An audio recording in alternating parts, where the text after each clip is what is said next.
Colony জিন্দাবাদ, Krishna colony জিন্দাবাদ, তৃণমূল কংগ্রেস, তৃণমূল কংগ্রেস, তৃণমূল বাংলা, জয় বাংলা, জয় বাংলা, জয় Bangla. BJP থেকে তৃণমূলে যোগদান প্রক্রিয়া অব্যাহত। গ্রাম ছড়িয়ে এবার শহরেও এই একই ঘটনার পুনরাবৃত্তি ঘটে চলেছে। রায়গঞ্জ পৌরসভার 7 নং ওয়ার্ডের প্রায় শতাধিক বিজেপি কর্মী রবিবার যোগদান করলেন তৃণমূল কংগ্রেসে। রায়গঞ্জের বিধায়ক কৃষ্ণ কল্যাণীর হাত থেকে দলীয় পতাকা হাতে তুলে নিলেন এই সকল বিজেপি কর্মীরা। প্রসঙ্গত উল্লেখ্য, যোগদানকারীদের মধ্যে বিজেপির শহর মণ্ডল সেক্রেটারি তথা বিগত পৌরসভা নির্বাচনে বিজেপি প্রার্থী উজ্জ্বল কুমার দাসের নাম উল্লেখযোগ্য।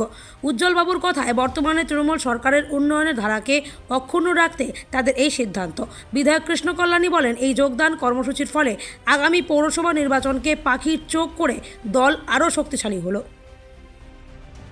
আপনার নাম? আমার নাম উজ্জ্বল কুমার দাস। আপনি কোন পদে ছিলেন, কোন দল থেকে?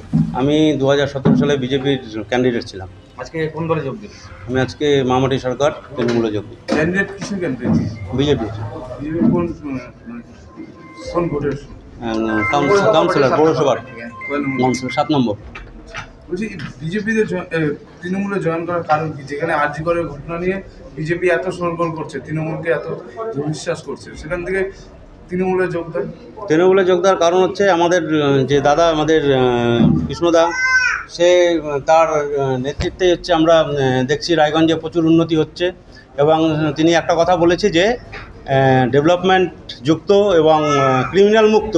সব থেকে এই কথাটাই আমাদের সবাইকে উৎসাহিত করেছে যে আমরা প্রত্যেকেই সরল সাদাসিধা ঘরের ছেলে, এরকম যেন কোনো দুর্নীতির কারণ না হয়। এর জন্য আমরা সব তৃণমূলে দাদার পাশে যোগ দেওয়ার চেষ্টা করছি। এবং আমরা অ্যাপ্রক্স 100।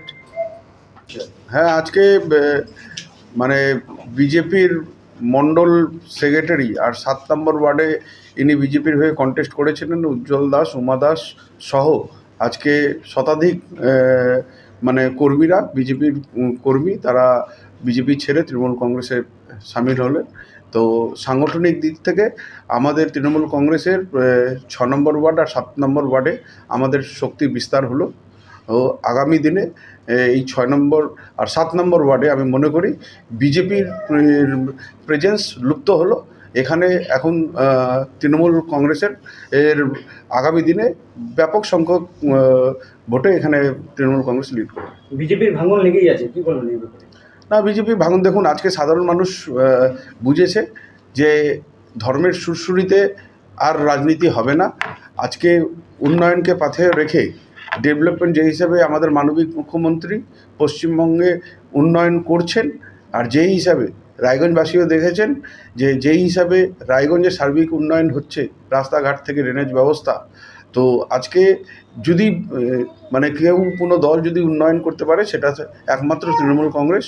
আজকে আমাদের সরকার মামাটি মানুষের সরকার, পশ্চিমবঙ্গে সার্বিক উন্নয়ন হচ্ছে, সেই উন্নয়নকে মাথায় রেখে আজকে সাধারণ মানুষ তাদের মত প্রকাশ করছেন তৃণমূল কংগ্রেসের দিকে।